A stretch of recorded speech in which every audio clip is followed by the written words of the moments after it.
Mar George Punnakkottil പിതാവിനെതിരെ വനം വകുപ്പിന്റെ കള്ളക്കേസ്. പ്രതിഷേധം ശക്തം.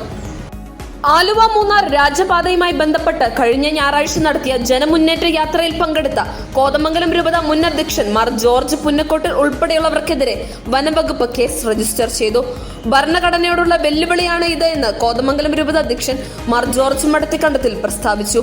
നൂറ്റാണ്ടുകൾ പഴക്കമുള്ള പൊതുവഴിയാണിത്. കോതമംഗലത്തിന്റെ സാംസ്കാരിക ചരിത്രത്തിന്റെ ഭാഗമാണ് ഈ റോഡ്.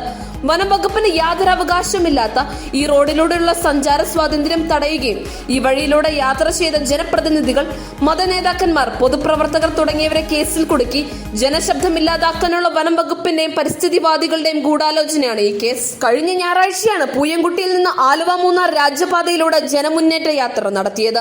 കോതമംഗലം രൂപത മുൻ അധ്യക്ഷൻ Mar George Punnakottil, Idukki MP Dean Kuriakose, Kothamangalam MLA Antony John, 4 വൈദികർ തുടങ്ങി 23 പേരുടെ പേരിലാണ് വനംവകുപ്പ് കേസെടുത്തിരിക്കുന്നത്. 3000ഓളം ആളുകൾ ജനമുന്നേറ്റ യാത്രയിൽ പങ്കുകാരായിരുന്നു.